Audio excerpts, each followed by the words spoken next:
Hello, wonderful friends. We are on 3.4 today. We're doing factoring. It can be kind of tricky, but we're going to get through it. Okay, I'm going to help you. So make sure you have your packets open to 3.4. Let's get started.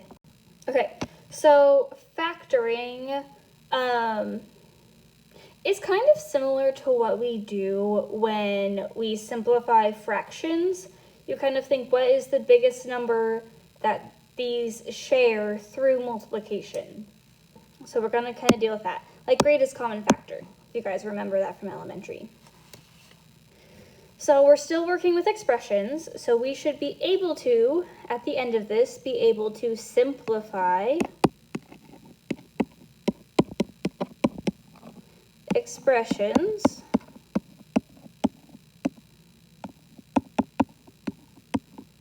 by factoring.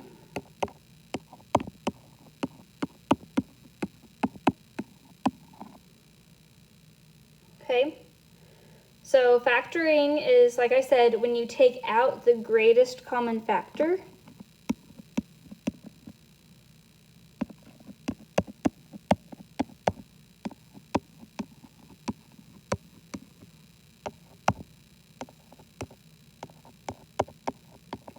from each term in an expression. I wonder if I can change this sun setting. I'll just shift it. Hopefully you can see. There we go. Just got something really bright. So we're going to find the greatest common factor, aka also known as the GCF, just a little shorthand. So we're going to practice that first. So find the greatest common factor in 4 and 28. So I'm going to list all the numbers, pairs of numbers, that I can multiply to be 4 and to be 28. So to start with 4, I have 1 times 4 and 2 times 2. Right, because we could keep going and get 4 times 1, but since we already have that pair listed, we don't need to list it again, because it's going to have the same result. So it's kind of like the same thing. Okay, so then factors of 28 are 1 times 28, 2 times 14, not 3 times anything, 4 times 7, not multiplied by 5, 6. We could do 7, but 7 and 4, that combination is already listed. So now that I have all my factors listed, I am going to find the biggest number that are on both sets of lists. They both have 1, it's not very big, 2, the biggest number they both have is 4. So I'm going to circle that one, okay? So the greatest common factor of 4 and 28 is 4. So then find the greatest common factor of 5 and 45. And 5 is prime, which means the only way I can multiply to get to 5 is 1 times 5. Remember, this is by multiplying. Okay, then 45, 1 times 45, nothing times 2 because it's not even, 3 and 15, 5 and 9, no 6 or 7, no 8, so we're done. So the biggest number that both of them have is 5.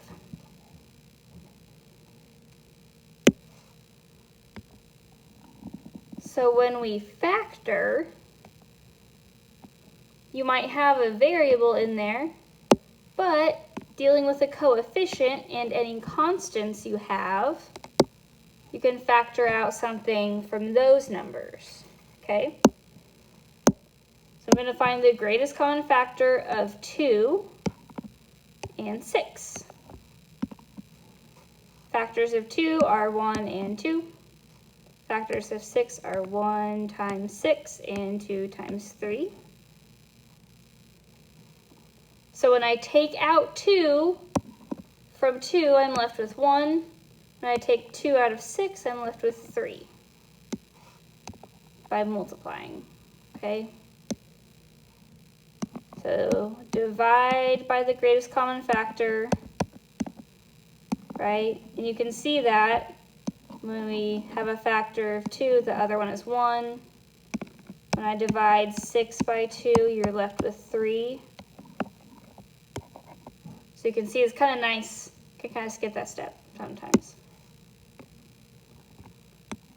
So I'm going to put the greatest common factor out in front. And then the answer to a factoring problem looks like the beginning of a distribution problem. Okay?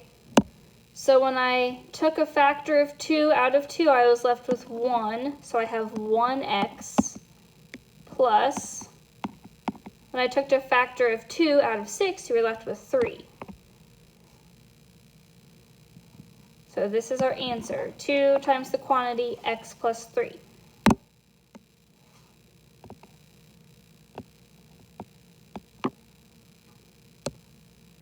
So I found the greatest common factor of 2 and 6 was 2.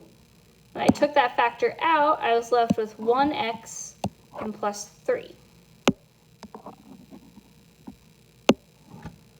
Okay, so I'm going to find the greatest common factors of 21 and 42. 1 and 21, 3 and 7. 1 and 42, 2 and 21.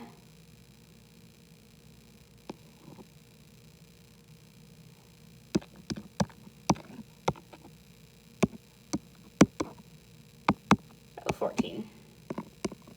3 and 14. Not 5. 4. Not 4. Double check, right? You can always do long division to check. 42 divided by 4. So it'd be 4.5 or 1.5. 10.5. Yeah. But it's not a whole number, so either way. Can't do it. Not 5, and then finally we have 6 times 7. Okay? Remember, greatest common factor, even though they have multiple numbers that they share, your greatest common factor is the biggest number that they both have. So in this case, it's 21. Okay? So when I pull out a factor of 21, I'm left with 1n minus, when I pull 21 out of 42, I'm left with 2. So that's why when you list them in the little tree format, they're right next to each other. You can kind of skip the division step because you've already done it. Okay, so on the next page is your homework practice. There's 9 of them, just giving you lots of room to do the little factor trees. Pay attention that this last one, you're supposed to distribute. I think I typed it wrong, but either way, you're going to distribute that one. Okay, so as always, let me know if you have any questions. You're doing great. You got this.